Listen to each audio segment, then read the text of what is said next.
आज हमारे साथ हैं विनय दुबे जी। सर बताएंगे आज आपको मीडिया ट्रैकिंग ऑफ इंडिया की ओर से जो सम्मानित किया गया, अगर इस तरह का सम्मान मिलता है और खासकर सोशल जस्टिस के लिए सम्मान मिलता है, आप देश भर घूम घूम कर कहीं ना कहीं बहुत अच्छे कार्य कर रहे हैं, उसके बारे में कुछ बताएंगे। आपका बहुत बहुत धन्यवाद कि आप लोगों ने मुझे इस अवार्ड से नवाजा। मैं बहुत ही खुश हूँ कि आपने मुझे इस लायक समझा। और देश और समाज की बात है, जहाँ तक आप जानते ही हैं कि सरकार नई नई पॉलिसीज़ और नए नए कानून ला रहे हैं। जैसे कि आज का दिन ही बहुत शुभ है। आप जानते हैं आज से हमारे देश में 3 नए कानून लागू हो गए। आज 1 जुलाई 2024 है। आज से आप जानते हैं भारतीय न्याय संहिता, भारतीय नागरिक सुरक्षा संहिता और भारतीय साक्ष्य सुरक्षा, जो हम कई सालों से अंग्रेजों के पुराने कानून को ढो रहे थे, हम और आप लोग, खास करके क्योंकि मैं तो जुडिशरी से बिलोंग करता हूँ, वकालत मेरा पेशा है, तो हमें इस बात की बेहद खुशी है कि हम जो अंग्रेजों ने कानून इतने सालों से बनाए थे उसको हम झेल रहे थे। एक तरीके से इतने पीड़ादायक कानून थे वो कि उसके अंदर कोई डेफिनेशन नहीं था, किसी भी ऑफेंस का कोई पर्टिकुलर वो नहीं, ये डेफिनेशन नहीं था। और उसके तहत कई बार कई षड्यंत्रकारी और एकदम जो खतरनाक गतिविधियां करता था कोई अपराधी, तो वो मुक्त हो जाता था। लेकिन अब वो मुक्त नहीं हो पाएगा, क्योंकि अभी का कानून बहुत स्ट्रिक्ट है, बहुत स्ट्रिक्ट है और बहुत इतना मजबूत है कि उसके अंदर से बाहर निकलने की कोई वो नहीं है कि गुंजाइश गुंजाइश। नहीं। हाँ, कि गुंजाइश मतलब अगर इंसान चाहे भी कि भाई मैं किसी भी तरीके से इसमें से कुछ समय व्यतीत करूँ और किसी तरीके से घुमा फिरा के, इस चीज़ का डेफिनेशन नहीं है। जिस किसी तरीके से बड़े-बड़े आपराधिक लोग छूट जाते थे, वो छूटने की गुंजाइश उसके अंदर नहीं है। मतलब आपने अभी कुछ क्राइम किया तो उसके लिए आपकी भरपाई करनी होगी। ये जो नया कानून आया है अभी, जो नए एफआईआर दर्ज होंगे उनके लिए होगा कि पुराने एफआईआर पे भी ये लागू होगा? अभी तक जो हुए, जो पुराने तरीके से चल रहे थे, वो तो उनके हिसाब से चलेंगे। लेकिन आज से जो भी मामले होंगे, उसका जो होगा केंद्रीकरण इस चीज़ पर होगा, इन नए कानूनों के हिसाब से होगा।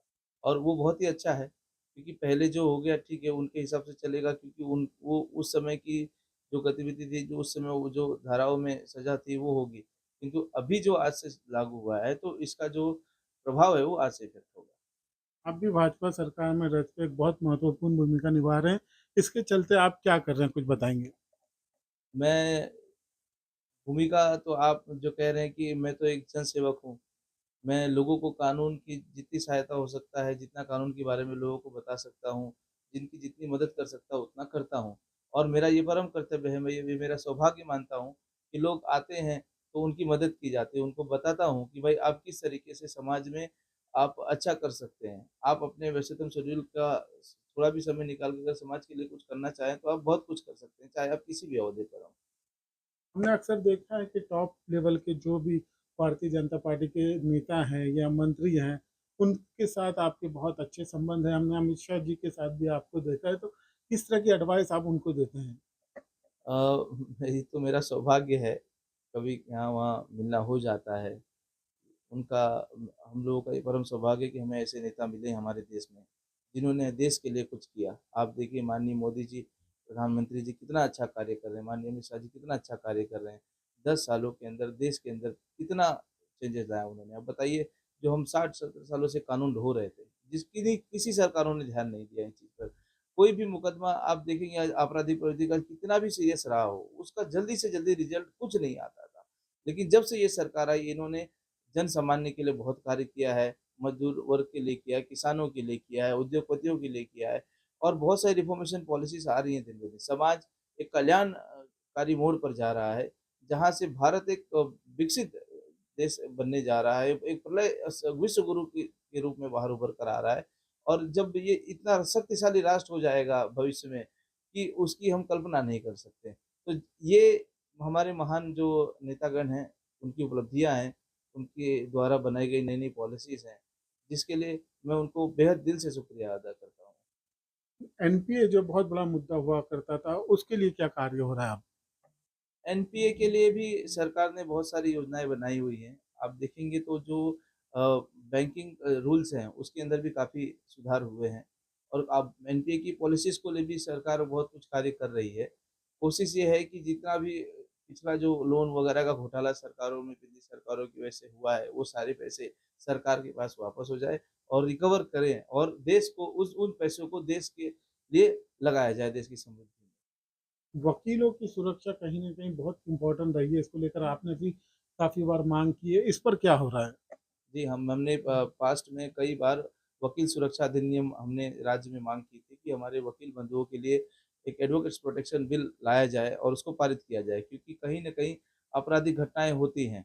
तो वो हमारी माँग हमेशा रही है और राज्य सरकारों ने हमको उस चीज़ का वायदा भी किया है, एश्योरेंस दिया है कि जल्द से जल्द उस कानून को भी लाया जाएगा, जिससे हमारे वकील बंधुओं की सुरक्षा भी हो सके और कुछ अच्छी पॉलिसीज़ भी आएँगी उसके अंदर वो हमारे अधिवक्ता भाइयों की सुरक्षा के लिए, जो वो कल्याणकारी नीतियाँ होंगी सरकार की। इससे पहले का जो हमारा कानून था, उसके तहत जो भी आरोपी था उसको काफ़ी समय मिलता था अपने आप को बेगुनाह साबित करने का। नए कानून आने के बाद कहीं आपको ये तो नहीं लगता कि कोई बेगुनाह फँस ना जाए? नहीं, नहीं, ऐसा नहीं है, नया कानून जो उसके अंदर प्रावधान है, वो काफ़ी मजबूत है और काफ़ी अच्छे हैं। उसके अंदर प्रावधान है, समय जो जैसे उसको एक समय मिलता था, जो पहले पुराने कानून में वो कई सालों तक, वर्षों तक मामला प्रलंबित रहता था, पर नए कानून में ऐसा नहीं हो सकता। इसमें से 45 से 60 दिनों का भी प्रावधान है, ऐसी-ऐसी धाराएँ हैं उनके लिए। और बच निकलने के तो कोई रास्ते नहीं है और बेगुनाह को कोई आप समझिए सज़ा तो होने का कोई प्रश्न ही नहीं उठता है। क्योंकि देखिए जो मूल जो डेफ़िनेशन है, वो चेंज किसके लिए किए गए हैं? आपको ये यहाँ पर बहुत परिपक्वता से समझना होगा कि जो वर्णन है कि किसी पर्टिकुलर सेक्शन का, जो नहीं था हमारे पुराने जो आईपीसी हम जिसको बोलते थे, भारतीय दंड संहिता, कई ऐसी धाराएँ हैं जैसे कि बलात्कार हो गया, मॉब लिंचिंग हो गया, ये सारी चीज़ें इंक्लूडेड नहीं थी। तो अब जो नया कानून बना है तो इसके अंदर उसकी कैटेगरी कर दी गई है। भई आपने ये कृत्य किया तो आपको ये सज़ा है, ये कृत्य किया तो उसकी इतनी सज़ा है। तो मामला प्रलंबित होने का तो कोई प्रश्न ही नहीं उठता है। मामला हमेशा एकदम बहुत ही अच्छे तरीके से डिसाइड होगा उसके अंदर और फास्ट प्रोसीजर होगा उसके मॉब लिंचिंग और जो रेप के मामले होते थे, कहीं न कहीं बहुत डिफ़िकल्ट मामले होते थे। इसके ऊपर जो डिसीज़न है हमेशा से काफ़ी डिले आया है, तो आपको लगता है ये कानून के बाद कि इसके ऊपर जो मामले होंगे, दर्ज होंगे और उसका जो डिसीज़न होगा बहुत फ़ास्ट ट्रैक पे होगा? जी, ज़रूर वो होगा, इसीलिए आप समझिए उनके लिए जो समय सीमा, जो समय अवधि सरकार ने बना दी है, वो बहुत ही अच्छी है।